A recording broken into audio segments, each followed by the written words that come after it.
अभी इस वीडियो में बहुत ज़्यादा इंपॉर्टेंट चीज़ों के बारे में हम डिस्कशन करेंगे। वो ये है कि अगर आप 2024 में भी यूके आकर स्टडी करना चाहते हो तो ये वीडियो आपके लिए बहुत इंपॉर्टेंट हो सकता है और इन्फॉर्मेटिव हो सकता है।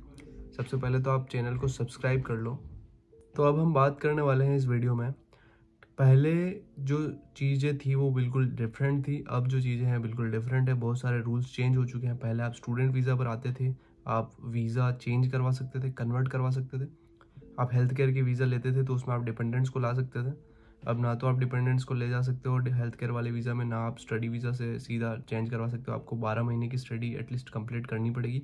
उसके बाद आप जॉब के लिए भी अगर आपको कोई ऑफ़र कर रहा है तो आप ले सकते हो। पहले ही दिक्कत इतनी थी कि स्किल्ड वर्कर वीज़ा जॉब्स नहीं मिलती थी। फिर भी अगर आप 1-2 साल काम करते थे PSW में तो हो सकता था कि आपको मिल जाती थी जॉब्स। मतलब प्रॉब्लम थोड़ी कम थी पर कम थी। अभी इन लोगों ने बिल्कुल रूल्स चेंज कर दिए। तो अब क्या हो रहा है? अब ये हो रहा है कि अगर कोई आपको स्किल्ड वर्कर वीज़ा जो चाहिए होता है, ठीक है, तो जो कि सबको चाहिए होता है 2 साल का PSW होने के बाद में सबको एक Tier 2 की जॉब चाहिए होती है यहाँ पर रहने के लिए। तो दिक्कत ये होती है कि अब इसकी सैलरी का जो लिमिटेशंस थी वो बहुत बढ़ा चुके हैं लोग। तो न्यू एंट्रेंट्स के लिए पहले बोल रहे थे कि कम होगी, बट इन लोगों ने वो भी बढ़ा करके 31,000 के अराउंड कुछ ऐसी सैलरी आ रही है मिनिमम में भी। तो देखो कि यार फ्रेशर को इतनी सैलरी मिलना तो ईजी है नहीं। 22-23 हज़ार, 25 हज़ार, 26 हज़ार इतनी मिलती थी, ठीक है। अब टेक्निकल जो रोल्स होते हैं या फिर जो इंजीनियरिंग की जॉब्स होती हैं उनमें फिर भी मिल जाती है इतनी सैलरी। तो अगर आप इस फील्ड में हो तो मैं कहूँगा कि आप आ जाओ यूके, क्योंकि इसमें दिक्कत नहीं है। इंजीनियरिंग्स के जो रोल्स हैं वो शॉर्टेज ऑक्यूपेशन लिस्ट में भी आते हैं, तो आपको हो सकता है कि आपको जॉब मिलने में इतनी ज़्यादा प्रॉब्लम ना हो। टेक और IT से रिलेटेड जो जॉब्स होती हैं उनमें आपको यहाँ पर स्पॉन्सरशिप मिल सकती है, क्योंकि एक तो यहाँ पर इनकी ज़रूरत भी है और दूसरा इतनी सैलरी मिल जाती है फ्रेशर्स को भी। अगर आप अच्छे खासे पढ़ने में ठीक हो, आपके पास में थोड़ा बहुत भी एक्सपीरियंस है, और अगर नहीं भी है पर आपने पढ़ाई अच्छी करी हुई है, आपके मार्क्स अच्छे थे, तो आपको मेरे 1-2 दोस्त हैं जिनको 30,000 तक का पैकेज मिला है एज अ फ्रेशर।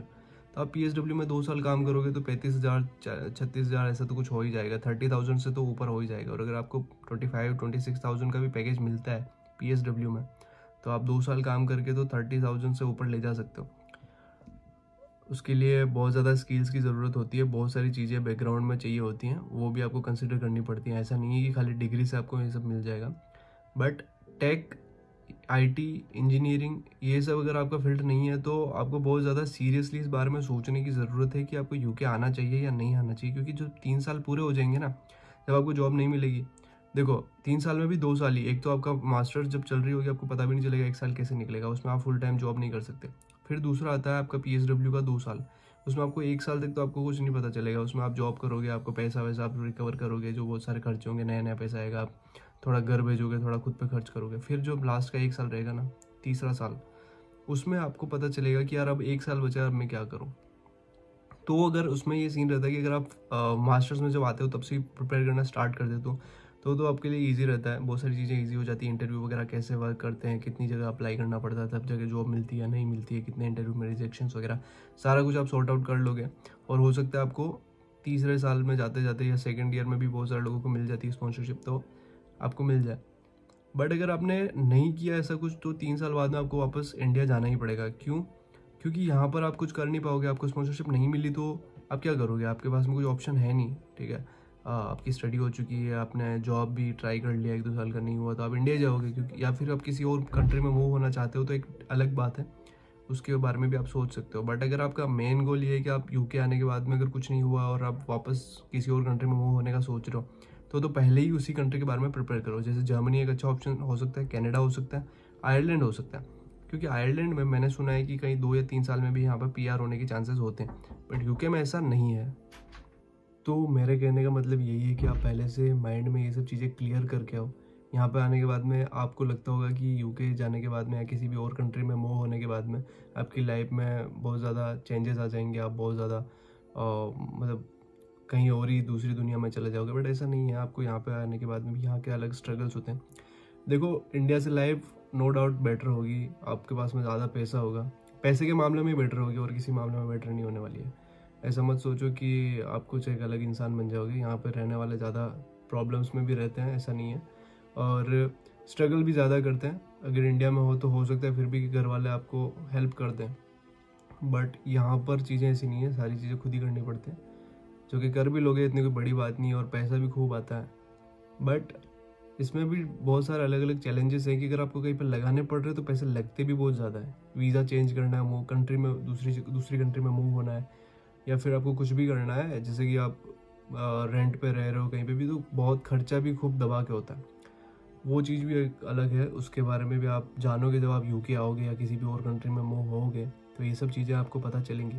और जॉब के बारे में बिल्कुल ज़्यादा आपको सबसे ज़्यादा फोकस उसी बारे में करना है, ठीक है। स्टडी के साथ साथ में आपको ये ध्यान रखना है कि आपको किस फील्ड में जॉब लेनी है। ऐसा नहीं है कि आप 50 जॉब्स में अलग अलग डोमेन में आप अप्लाई कर रहे हो, कोई भी जॉब मिल जाए उससे मतलब नहीं है, वो उससे आपको स्पॉन्सरशिप नहीं मिलेगी। और यूके में आते ही सबसे पहले आपको ड्राइविंग लाइसेंस के लिए अप्लाई करो, ड्राइविंग लाइसेंस बनवाओ, क्योंकि अगर जो लोग पढ़ाई में कमज़ोर हैं या फिर जिनको बिजनेस मैनेजमेंट का ऐसा फर्जी कोर्स लेके मत आना, यहाँ पे सारे लोग ऐसे ही घूम रहे हैं और आधे से ज़्यादा वापस चले भी जाते हैं फेल होके। फेल नहीं भी होते तो जॉब नहीं मिलती तो चले जाते हैं, स्पॉन्सरशिप नहीं मिलती तो ऐसे आलतू फालतू कोर्स लेके मत आ जाना। कोई भी बिजनेस से रिलेटेड कोई कोर्स लेके ही मत आना। इनफैक्ट मैं तो कहता हूँ MBA भी मत करो जब तक कि 2-4 साल का एक्सपीरियंस इंडिया में ना हो। एक्सपीरियंस है तो फिर थोड़े बहुत कॉन्फिडेंट हो सकते हो, बट ऐसा नहीं है कि अगर 2 साल का भी इंडिया में एक्सपीरियंस है तो यहाँ पे बहुत अच्छी जॉब लग जाएगी। ऐसा नहीं है। गोरे बहुत ज़्यादा स्मार्ट होते हैं और वो लोग भी स्मार्ट लोगों को ही हायर करते हैं, ठीक है। इंडिया में बैठ के ऐसा लगता है बट ऐसा है नहीं ये चीज़ें। तो देखो, बहुत सोच समझ के ये चीज़ें करो। ड्राइविंग लाइसेंस बनवाना यहाँ पे क्योंकि जो लोग अगर दूसरा जॉब लेना चाहते हैं, जैसे अगर आप हेल्थ केयर में अगर आप अप्लाई करोगे स्पॉन्सरशिप के लिए, तो वो लोग ड्राइविंग लाइसेंस होने पे आपको जल्दी इजीली आपको जॉब्स मिल जाती है, स्पॉन्सर भी कर देते हैं। और दूसरी बहुत सारी ऐसी जॉब्स होती है जिनमें आपको कम्यूट करना पड़ता है। अगर आपकी फील्ड अगर IT है, टेक से रिलेटेड भी है, और अगर आपको ऑफिस जाना पड़ रहा है, आपको कार वगैरह होगी तो थोड़ा ईजी रहेगा। मेरे को 2-3 जॉब्स ऐसी थी जिनमें, मैं मार्केटिंग का फील्ड है तो मार्केटिंग में मेरे को 2-3 जॉब्स ऐसी मिली थी, 2 जॉब्स ऐसी मिली थी जिसमें उन लोगों ने पूछा था कि ड्राइविंग लाइसेंस है या नहीं है, क्योंकि जो ऑफिस था वो थोड़ा सिटी से बाहर था। मेरे को ड्राइविंग लाइसेंस ना होने की वजह से उन लोगों ने इंटरव्यू ही कैंसिल कर दिया था, आगे उन्होंने बात ही नहीं करी थी। तो ये भी एक कहीं कहीं ऐसा भी फ़र्क पड़ता है इस चीज़ का। ऐसा नहीं है कि सारी जगह पे इसका कुछ इम्पेक्ट पड़ने वाला है, क्योंकि बहुत सारी जॉब्स वर्क फ्रॉम होम भी होती है, तो वहाँ पे तो बिल्कुल ही कुछ ज़रूरत ही नहीं पड़ती। और बहुत सारी जगह पे आप बस पब्लिक ट्रांसपोर्ट का यूज़ कर सकते हो।